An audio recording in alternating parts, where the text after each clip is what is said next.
I'm going to start with the mysterion. Prayer, relationship, worship, purposed to give us the mystery. Yes, ma'am. We got to want the mysteries of God. When we don't go for that, we're negating the whole purpose of the narratives in the New Testament. He used the parables and the stories of what Jesus did, because the intent was for his people to know that there are mysteries in the kingdom, and I want to give them to you because that's how you further what you're doing here. So hang on to that. And this whole thing about the tower and the hedge and the wine press, I am going to seek that out a whole lot more. The other thing is when you establish adding to your leadership in any church, I've been in church long enough to know this, everything break out. You got the folks who say, why them? It should have been me, and I've been here longer. Or the ones who say, well, what are they going to do? There is nothing for them to do. Why are they adding leaders? Why are they, and all kinds of stuff. And you're now jumping the hedge. When you're doing that, you're jumping the hedge. I used to tell my kids, my daughters, I pray ahead of your protection about you. Ask God to give you favor. But when you go out there on the devil's territory, you jump the hedge. You jump the hedge. Hallelujah. And so what you've got to do now is understand, I've got to stay in the protection. I don't care what my mind is saying. I don't care what's going on. You know, I don't care what my opinion is and what's making me think this way or that. I'm going to stay in the protection. The other thing my brother said here, he says, hold on to your gifts. Another reason people run and jump the hedge, because they don't think they have opportunity to utilize their gift. And they start looking at who's doing what. And I should be doing this and blah, blah, blah. The key is you got to pray the harvest in. If you ask God for the souls, it's going to be way more than enough for you to do. So when you start thinking, how am I going to do this, or I'm not doing anything in the church, go witness to about 10 people. Come on, get some folks saved to bring them, because then you're going to have a lot to do.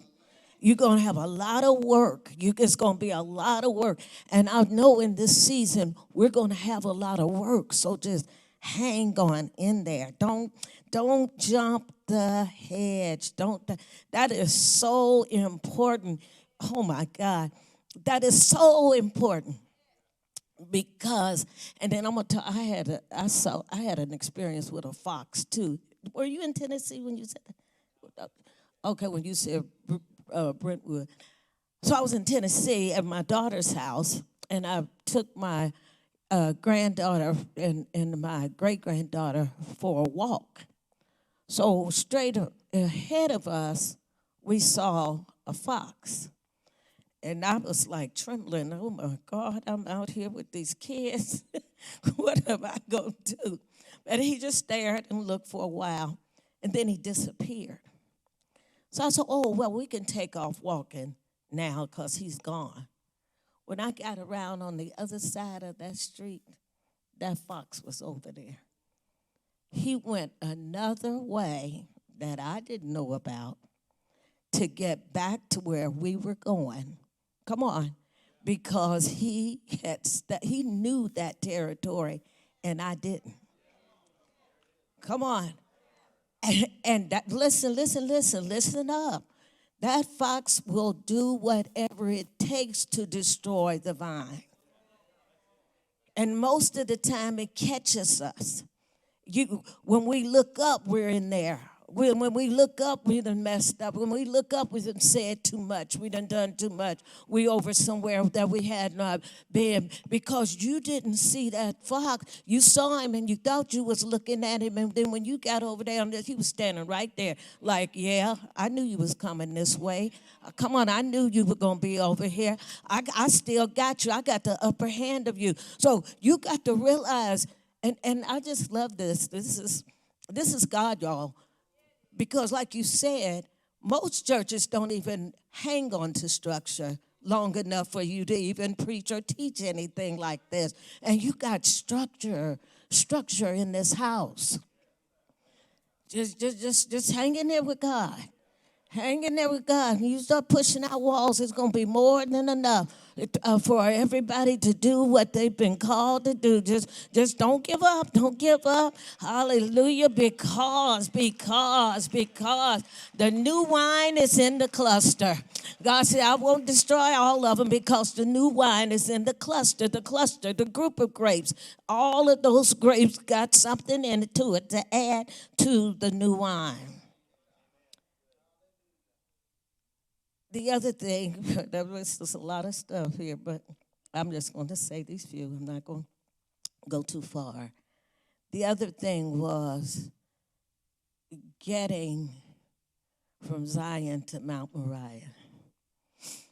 And that hammer. I was going to say this. One reason why we don't enjoy the new wine as much because we don't get from Feast of Pentecost to Tabernacles. We get stuck in the emotions of Pentecost, and we love what happened at Pentecost, and we love that. But you haven't even gotten to the fruit yet. You haven't even gotten to the reward of your work. You haven't even gotten to the celebration. Hallelujah. Who wants to eat barley and wheat? Come on, all the time. Every now and then you want some fruit, right? You want some apples and some pomegranates and you want some grapes. That's at the next one. So you got to get in your mind, I'm not going to get stuck. I'm moving with God. And as far as I don't know, y'all the prophets, but as far as I know, the church as a whole has not gotten to Tabernacles. That's what the church as a whole is coming. And we have to recognize that's where we want to go. We want to get to that Feast of Tabernacles where it will be celebration. It will. That was the last thing I'm going to say about that temple. So when you talk about Mount Moriah, you're talking about Solomon's temple. In constructing Solomon's temple, that hammer was never brought into the temple. They quarried the rocks at a distance from the structure. Then they brought them in and set them in place. What am I saying? The Lord wants us to get to that place where we don't have to be in church being hammered. Come on, being torn up and broken up, being dealt with. He wants you to do that over there.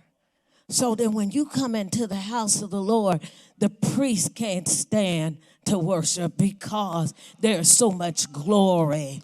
See, it's coming a time where the glory of the Lord won't be in all of your stuff.